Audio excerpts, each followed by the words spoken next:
I came home and found my stuff dumped on the lawn by my wife and her parents, telling me to get off her house. But I had bought the place long before I met her, so I called the police and they got dumped out instead. I'm a 35-year-old male desk worker for an IT firm specializing in financial systems protection. For the last decade, I've been grinding, working 60-plus hour weeks, sacrificing my 20s. While most of my college buddies were out partying, I saved every penny I could while living in a cramped apartment with 2 roommates who were questionable at best when it came to basic hygiene. One of them literally never washed his dishes. They just soaked for weeks. But I put up with it because I had a goal. Finally, at 28, I bought my dream house. Not a mansion, but a really nice 3-bedroom ranch on a quiet street with mature trees and decent neighbors. It had a finished basement where I set up my gaming station and home office, a backyard big enough for her a dog, which was always the plan, and a kitchen that didn't make me want to cry every time I cooked. I put down $80,000 I'd been saving since college graduation. My parents helped with $20,000, but I paid them back within 2 years because I didn't want to owe anyone. I was damn proud of that house and what it represented, actually achieving something substantial through hard work and delayed gratification.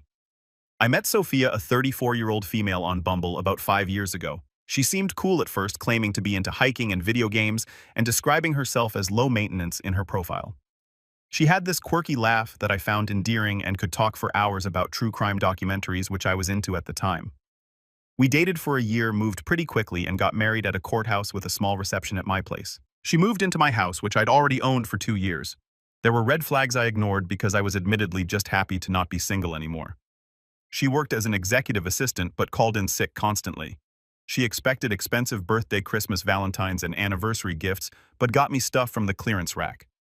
Her parents treated her like she was still 16 and she let them. She had anxiety that conveniently acted up whenever there was a chore to do. She never once offered to split any house-related expenses and had a mysterious shopping habit that somehow never affected her meager bank account. I later found out my credit card was funding it. I got home around 6:30 in the evening after a killer deadline. Having coded for literally 14 hours straight, debugging a critical security patch. My brain was completely fried, my eyes burning from staring at screens all day. Dreaming of crashing on my couch and maybe playing some Xbox to decompress, I pulled into my driveway and had to slam on the brakes because there was a pile of stuff on my front lawn. My stuff. My faded college hoodie from State University was lying in the grass getting damp. My $4,000 vinyl collection, which I've been meticulously building since high school, was spilling out of a box, some records exposed to the elements. My gaming accessories, books, clothes, even that stupid ceramic owl Sophia gave me for our anniversary. Bought with my credit card, as I later discovered was sitting crooked on top of the pile. There they were, the in-laws from hell. Cheryl, 62, and Gary, 65, both standing there with smug looks on their faces like they just won the lottery. These people have never worked real jobs in their entitled lives. Gary manages some family property he inherited from his daddy, and Cheryl's entire identity revolves around being Sophia's mom and shopping at Nordstrom. Both were wearing designer clothes while standing on my lawn throwing my stuff around. Sophia was hovering by the porch, arms crossed, looking away like she couldn't meet my eyes. Her body language was a weird mix of defiant and nervous, like someone who knows they're doing something terrible but has convinced themselves they're justified. Before I even got my car door open, Cheryl started in with that shrieking voice of hers that sounds like a nail gun hitting sheet metal. There he is. Finally, the worthless bum. This from a woman who once told me at Thanksgiving that real men buy their wives Tiffany bracelets just because in that my job in computer stuff wasn't impressive, because anyone can do that nowadays. I felt a weird calm come over me, like deep sea pressure or something. A strange clarity when everything suddenly makes perfect sense. I got out slowly, not rushing. Gary puffed up his chest like he always does when he's trying to intimidate someone. The dude's been living off his daddy's money his whole life but acts like he's some self-made titan of industry. He has these business cards that say entrepreneur investor, but I've never actually seen him do either of those things. Okay, Ethan, this isn't working. He barked at me using his "I'm talking to the waitstaff who brought me the wrong appetizer" voice. Get out, we're changing the locks tomorrow. This is Sophia's house now. Our daughter deserves stability, security. Not well, you. He waved his hand dismissively like I was garbage that had blown onto his property. Like the guy who works 60+ hours a week to pay for everything is the problem. Sophia finally spoke up, her voice all quiet and thin, using that baby girl tone she uses when she wants something expensive. Ethan, it's over. I told you things weren't right. Mom and Dad agree. It's just better if you leave my house. My house. The one I bought with my down payment 5 years before I even swiped right on her profile. The one where only my name is on the deed and mortgage and everything. The one I'd spent thousands renovating little by little. New water heater fixing the deck, replacing the ancient dishwasher. All while she complained that we weren't prioritizing the cosmetic updates she wanted for her Instagram photos. Her parents had maybe visited 4 times before she moved in, always acting like they were doing me some huge favor by gracing me with their presence, always making comments about how I should really upgrade. The countertops are asking, when are you getting a pool put in, never offering to chip in, of course. One time Gary actually said, when Sophia fully moves in, we should talk about proper window treatments for this place. Like I was living in some kind of unfinished construction site instead of a perfectly nice home. And now suddenly it's Sophia's house. The mental gymnastics were Olympic level. Cheryl came at me finger-stabbing the air, her fancy manicure glinting in the evening sun. She had this self-righteous look on her face like she was delivering divine judgment. You heard her. Get out. You aren't welcome here, you worthless bum. This is our daughter's house now. Then she kicked one of my boxes for emphasis. My old Psychology 101 textbook skidded across the wet grass, landing in a puddle from the morning's rain. That's when the absurdity hit me. I started laughing, not a chuckle, but a full-blown, slightly manic laugh that surprised even me. It echoed in the quiet street. Here was this 62-year-old woman who I'd watched drop $600 on lunch without blinking, kicking my college textbook around like she was some tough enforcer in a bad mob movie. Cheryl's jaw literally dropped. Gary blinked stupidly. Sophia flinched like I'd screamed at her. My house! I choked out, wiping my eye. Sophia's house. Wow. Did I miss the closing? Was there a memo? Because last I checked, I'm the only one who's paid a single penny toward this mortgage. I'm the only name on the deed. I've never seen any of you write a check for property taxes or insurance or repairs. The neighbors across the street had come out onto their porch watching the show. Don't you dare mock us, Gary blustered, puffing up again. His Rolex, a real one, sadly glinted as he gesticulated wildly. This is only fair. Sophia dedicated years to you. She deserves this house for everything she's put up with. Put up with what I asked. My face getting hot, but my voice steady. My stable job paying all the bills, the vacations I funded, the $4,000 handbag I bought her for her birthday that she used twice before deciding it was last season. Cheryl jumped in, her voice rising to a pitch that probably disrupted satellite signals. You clearly don't appreciate her. You work constantly. You're never home. We're stepping in to ensure she has what she deserves.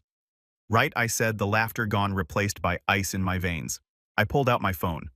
What are you doing? Sophia asked, panic flashing in her eyes. For the first time, she looked unsure of herself. Calling the folks who handle property disputes, I said evenly. Trespassing specifically, you know, the police. I'd never called the cops in my life, but this was beyond ridiculous. Don't you dare! Cheryl shrieked, her voice hitting a note that probably disturbed bats in the next county. This is a family matter. We don't need to involve outsiders. Not when you're on my property throwing my stuff around, I replied, dialing 911.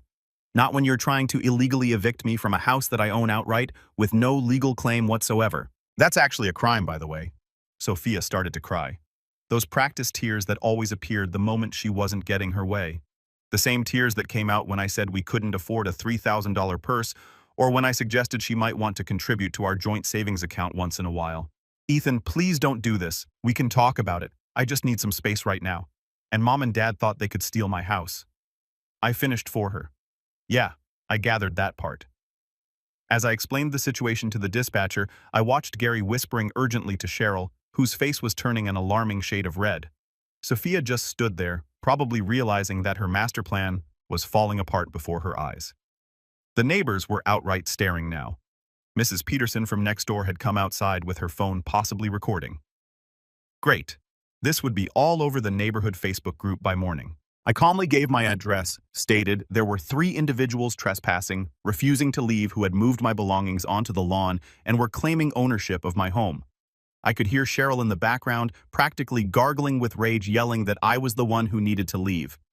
My name is on the deed and mortgage. I've lived here for 7 years. They're trying to illegally evict me, I explained to the dispatcher, who sounded like she'd heard it all before. Gary started toward me, his face turning purple under his expensive haircut. He was muttering something about talking some sense into me. Gary, I wouldn't, I warned, holding up my free hand. Stay there. Adding assault to the mix won't look good for you. He hesitated, then stopped. Gary's whole tough guy act falls apart the second there might be actual consequences. He's used to bullying people with his money and connections, not facing real repercussions. Sophia looked genuinely panicked now. Not sad, not upset, but panicked, like someone whose scheme was rapidly falling apart. Ethan, please hang up. Just go stay with your brother Ryan for a few days. We can talk later. I promise we'll work something out. Talk about what Sophia.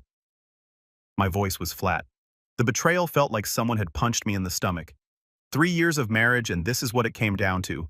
The part where you plotted with your parents to illegally kick me out of the house I own, or the part where you stood by while they threw my life onto the lawn. Which bit requires clarification? She winced. Actually physically winced. Mom? Dad, maybe we should go. We can come back tomorrow with... We're not going anywhere, Cheryl snapped, adjusting her designer sunglasses even though the sun was nearly down. This is your house, Sophia. Don't be weak now. He's bluffing about the police. I wasn't bluffing. The flashing lights arrived quickly. 2 cars, 4 officers. Our neighborhood isn't exactly high crime, so I guess they were bored. They took in the scene, me by my car, my possessions scattered across the lawn, the trio near the porch.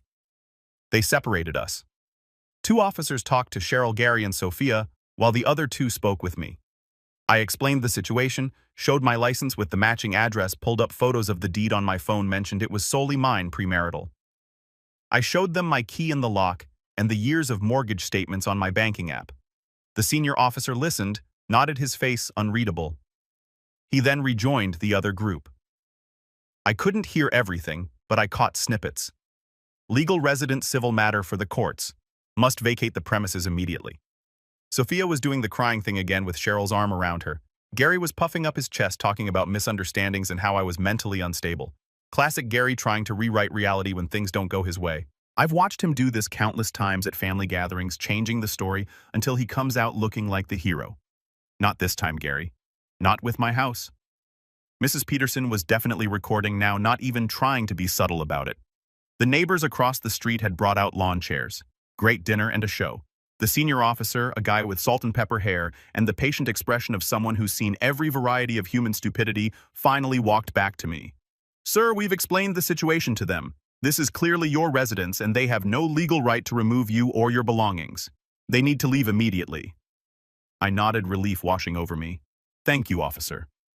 However, he continued, I should note that this is ultimately a civil matter. If there are disputes about property ownership, those need to be settled in court. I understand, I said, but there's no dispute. The house is solely in my name. Purchased before marriage. He nodded. That seems straightforward. Then what happened next will forever be one of the most satisfying moments of my life. Cheryl went absolutely nuclear when the officers told them they had to leave. Her face turned a weird shade of purple that clashed horribly with her obviously dyed blonde hair. It's her marital home. He can't just throw her out. We aren't leaving. She shrieked, gesturing wildly. Do you know who we are in this community? Gary puffed up again, adjusting his Rolex like it gave him superpowers. We're staying to protect our daughter. This man is unstable rich, coming from the guy who once told me at Christmas that prenups are for men without balls when I casually mentioned a friend getting one. The officer's patience visibly thinned. Ma'am, sir, this isn't optional. This is his property according to the ID provided and his legal statement. You are trespassing. You need to leave now. Cheryl planted her designer shoes on my lawn and just said no. And then added, do you know who my husband is? We have connections in this town. We play golf with Judge Harmon. They don't. They live 45 minutes away in a McMansion. They're probably underwater on. And Judge Harmon retired 3 years ago. That was it. One officer took Cheryl firmly by the arm. She shrieked like she was being murdered and tried to pull away, screaming, How dare you touch me? I'll have your badge. Another officer firmly steered Gary toward the sidewalk. It wasn't rough, but it was decisive. Gary kept saying, This is outrageous. In this fake, dignified voice, while simultaneously threatening to end my career and have the officers fired, physically escorted off my property, yelling threats and insults the whole way. You'll regret this. We'll see you in court. Sophia deserves everything. You're nothing without her. Your job is a joke. Your family is trash. Sophia trailed after them, head down, crying those perfectly timed tears she always uses when she doesn't get her way. The same tears she used when I wouldn't agree to drain my 401k for the dream European vacation her parents convinced her she deserved. She didn't look back at me once, just followed her parents like a programmed robot. The officers made sure they got in their car. A BMW X5 that Gary loves to mention is fully loaded at every opportunity, which was parked suspiciously down the block like they knew they were doing something shady. As they drove off, one officer turned to me. "Sir, I'd recommend changing your locks as soon as possible and document everything if there are further incidents." I nodded, thanking them profusely for their help. As they left, my phone exploded with texts, missed calls, and voicemails. Cheryl's incoherent rage. "You pathetic excuse for a man. My daughter deserves your house and everything in it. You will pay for humiliating us." Gary's fake, disappointed guilt trips. "I thought you were a better man than this, Ethan. After everything our daughter did for you. After we welcomed you into our family." Translation. After I paid for their anniversary dinner last year and fixed Gary's laptop for free multiple times. Sophia's whining texts. "Ethan, please call me. It's not what it looks like. My parents were just worried about me. We can fix this. I'm at the Marriott and it's so uncomfortable. I miss our bed." I ignored them all. I methodically gathered every single item from the lawn, careful to check for damage. I found my rare first pressing of Pink Floyd's Dark Side of the Moon with water damage on the cover. I saw her Instagram open on our shared iPad. She'd already posted a crying selfie with the caption, "Sometimes the people you trust the most betray you," with her parents commenting supportive nonsense. 40+ likes already. I carried everything back inside, locked the door, and went through every room looking for anything else missing or damaged. My first call the next morning was to a locksmith. $450 to change every lock. My second was to the meanest divorce lawyer in town, which led me to Mr. Davies. They actually thought this would work, that I'd just hand over a $520,000 house I bought with my own money to their precious princess. Unfreaking believable. It's been 3 weeks since the lawn incident and things have gotten messy. First, thanks for all the comments and support on the last post. RIP my inbox. But seriously, it's good to know I'm not the only one who's dealt with psycho in-laws trying to claim property that isn't theirs. I met with my lawyer, Mr. Davies, a sharp-focused ex-military guy who doesn't take nonsense from anyone. His office has this minimalist vibe that somehow screams, "I will destroy your enemies without a single threatening word." I laid out the whole story. Documentation in hand, deed, mortgage, tax bills, all predating Sophia, all solely mine. I've paid $2,250 a month for the mortgage for years, while she contributed exactly $0. Not even once did she offer to chip in for property taxes or home insurance. He confirmed my position with badass confidence.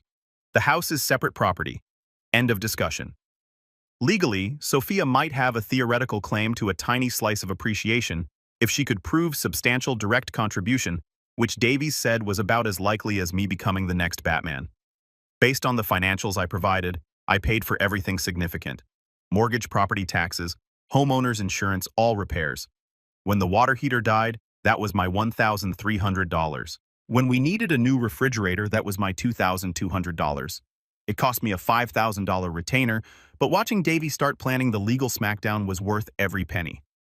The man literally took notes in what looked like military shorthand, occasionally nodding with a slight predatory smile.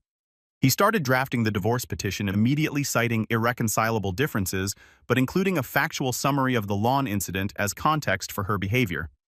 "We're establishing a pattern of entitlement and attempted property theft," he explained with a slight smile that honestly gave me chills. Judges don't like seeing this kind of behavior. The harassment didn't stop. It just mutated into a multi-headed hydra of nonsense. Constant calls at all hours. Caller ID is my friend. I'd wake up to 17 missed calls from various numbers that all turned out to be them. Texts ranging from Cheryl's all-caps threats. "No one treats my daughter this way. We have friends in this town," to Gary's attempts at manipulation. "Think of the good times. Ethan, don't throw it all away. We can work something out where everyone wins." Translation. Where they win. To Sophia's pathetic pleading, "Ethan, please talk to me. I miss you. I didn't mean for it to go this far. Mom and Dad just want what's best for me. I need some of my things." Then Sophia's older sister, Heather, 38, entered the fray. For context, Heather always fancied herself the family fixer, but she's really just the family bully. She's the one who once told me at Thanksgiving that I shouldn't expect to be treated like family until I'd proven myself worthy, whatever that means. She started with fake sweet texts. "Ethan, honey, you need to talk to Sophie. This is tearing her apart. She's lost 5 pounds from stress."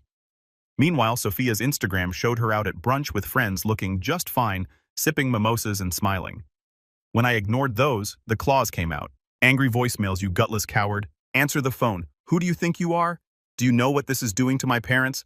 They're devastated. Sophia is a wreck. You always were selfish, but this is a new low, even for you. Then the doorbell started ringing one evening while I was on a work call about a critical security patch. Non-stop ding-dong, ding-dong. I checked the video doorbell. Heather looking furious. Expensive purse on her arm. Wonder who paid for that. I ignored it. Then the banging started loud enough to rattle the door frame. I had to mute myself on my call. Ethan, open this damn door, you pathetic coward. You think you can just kick her out after everything, after all my family has done for you? They once brought a $7 bottle of wine to dinner and acted like they funded my college education. The projection was stunning. I saved the video, called the non-emergency line, referenced the prior incident, and emailed the footage. The cops paid a visit. The same officer as before. Officer Rodriguez, who deserves a medal for his patience, told me later that Heather tried to convince him I was mentally unstable and holding Sophia's family heirlooms hostage. The direct harassment from Heather stopped after what I assume was a come-to-Jesus talk from Officer Rodriguez, but I knew she wasn't done. These people are like termites. They just find a new way in. The psychological warfare shifted to subtler stuff. I got a fraud alert on my AMX for a $3,900 Louis Vuitton purchase I didn't make. I caught it and had the card canceled. An alert from my bank about a blocked suspicious login attempt to my retirement accounts. I changed passwords everywhere and added double authentication. These vultures were trying to drain me financially. Then came the deluge of junk mail for Sophia at my address. Bridal magazines. We're getting divorced. Parenting catalogs. We have no kids. She always said she wasn't ready. Credit card offers galore. Davies explained this was likely an attempt to establish residency or create a paper trail, making it look like she still lived here. I marked everything returned to sender address, no longer resides here, and sent it straight to recycling. Gary and Cheryl started with slow, creepy drive-by past the house in their BMW X5 financed, according to my neighbor who works at the dealership. Then Gary escalated, slowing down, while I was mowing the lawn and yelling, "Enjoy it while you can. You'll be in an apartment soon." Before speeding off, it felt like something out of a bad movie. I spent $1,200 on a comprehensive security system with 4 high-end cameras covering every angle of my property. Best investment ever. The smear campaign went nuclear. My brother Ryan called saying Heather had ambushed him at his work, launching into a tirade about how I was unstable, abusive, controlling, and had tossed Sophia out penniless after I supposedly had an affair with a coworker. Ryan not only knows me, but has seen firsthand how Sophia would drain my accounts for girls' trips to Vegas, then cry when I asked for receipts. He shut Heather down with, "I've watched your sister spend his money for years while contributing nothing, so forgive me if I don't believe a word you're saying. They're clearly trying to poison anyone who might support me." I got a text from Megan, Sophia's cousin, who's quietly sympathetic because Sophia once stole her boyfriend. That blew my mind. At a family dinner 3 weeks before the lawn incident, Cheryl was cornering relatives, boasting about how they were taking care of things and ensuring Sophia got the house she deserved. Direct quote, "Ethan doesn't realize it yet, but that house will be Sophia's by summer." When Gary has it all planned out, the pre-planning was confirmed. This was a calculated attack from the beginning. Sophia hired the most ambulance-chasing divorce attorney in town. Her online reviews literally include complaints about inflated bills. She sent a formal demand letter to Davies asking for 80% of the house's current value, $520,000, so $416,000 to her $7,800 per month in spousal support, more than I actually make after taxes. All furniture in the house, including stuff I owned before marriage. My car, which is paid off unlike hers. My retirement account's worth about $180,000, which I've been building since before I met her, and for me to pay her legal fees already at $15,000 apparently. The balls on these people, just astronomical levels of entitlement. Davies' response was ice cold. He didn't just send a letter. He called a meeting with her lawyer, recorded it with permission, and systematically dismantled every claim while citing relevant case law. He reiterated the house's non-negotiable separate property status, CC. The deed again referenced the police reports regarding the eviction attempt and Heather's harassment, and stated spousal support was a non-starter given her conduct and our short marriage. The best part, Davies had done his homework.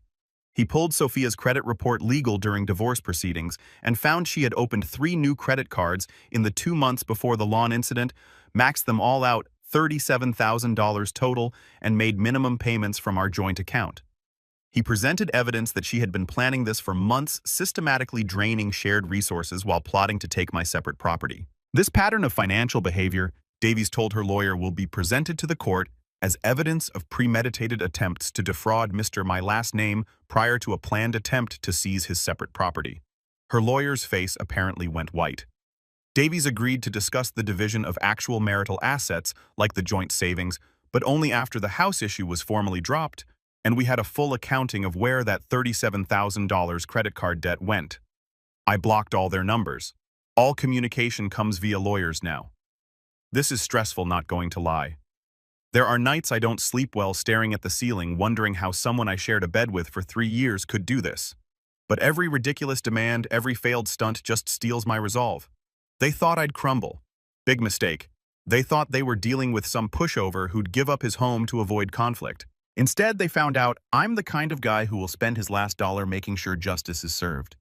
And guys, it's about to be served hot. Grab some popcorn for this one. It's done. Finally, completely officially done. The divorce decree is finalized. And the consequences for Team Gold Digger are biblical. The last couple of months were a legal circus, but Davies, my lawyer, was worth every penny of his $375 per hour rate.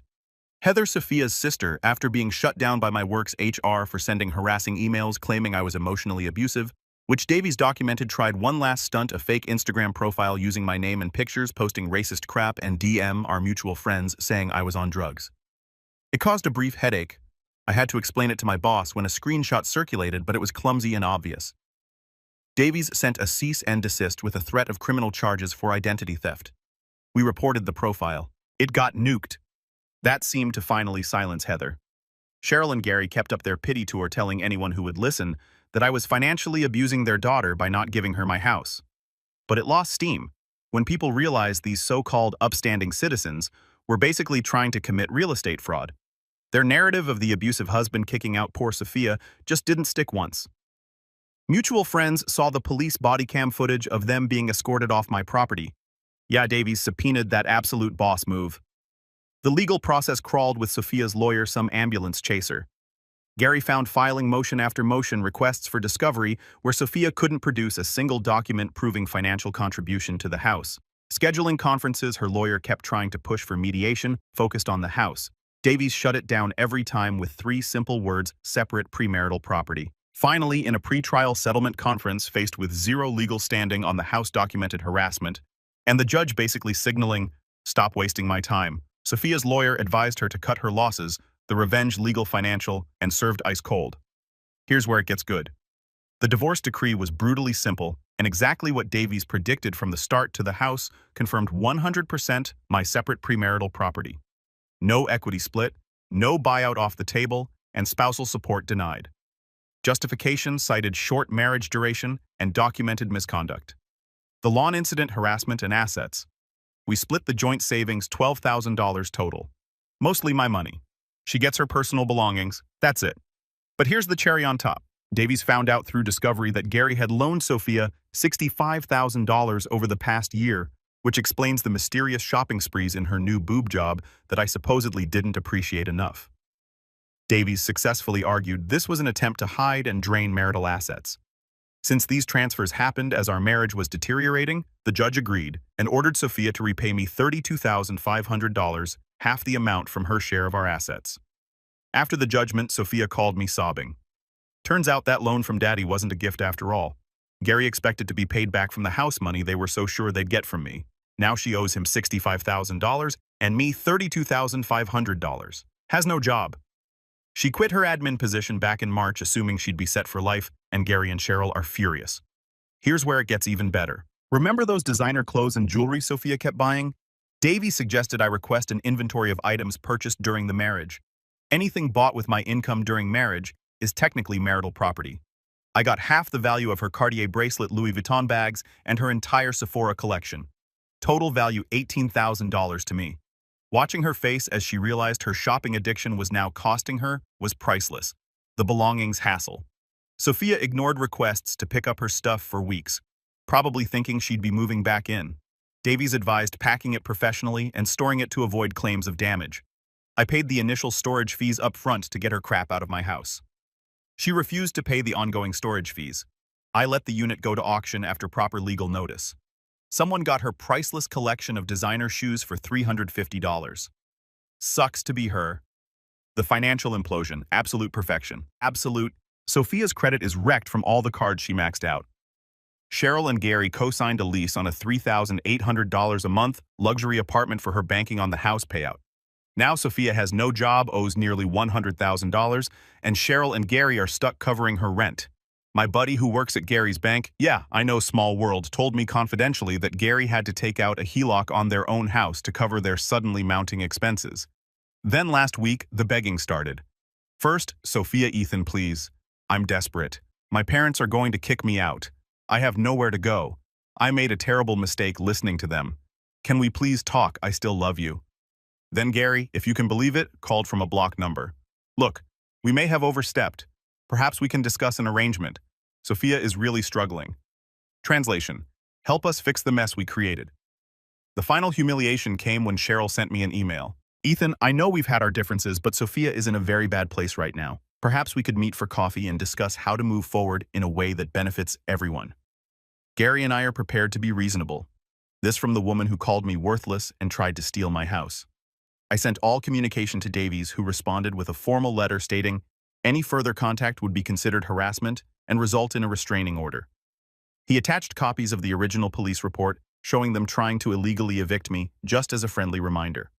They're completely isolated. My friends who initially stayed neutral came back with apologies once they saw the evidence. Sophia's friends figured out she was using them for free dinners and weekend crash pads and cut her off. They tried hosting a fundraiser for her legal fees. 3 people showed up, including Heather. How am I doing? Freaking great. I upgraded my gaming PC with the money I'm saving, not supporting her shopping habit. I lost 15 pounds of stress weight. I got promoted at work. Turns out focusing on your career instead of dealing with entitled in-laws has benefits. I bought a German Shepherd puppy named Justice. Yes, I went there. I started dating a corporate attorney who thinks what Sophia and her parents did was textbook real estate fraud and borderline criminal. The house feels like mine again. I painted the living room the color Sophia hated, converted her meditation room that she used twice into a proper home office, and installed the hot tub she said was tacky in the backyard. They tried to take everything. They ended up with crushing debt-damaged relationships and a permanent record of their attempted fraud. I've got my house, my sanity, and the satisfaction of knowing that every time they see a BMW like mine drive by, they're reminded of how spectacularly their plan backfired. Justice isn't just the name of my dog. It's what happens when entitled people mess around and find out. Thanks for all the support, everyone.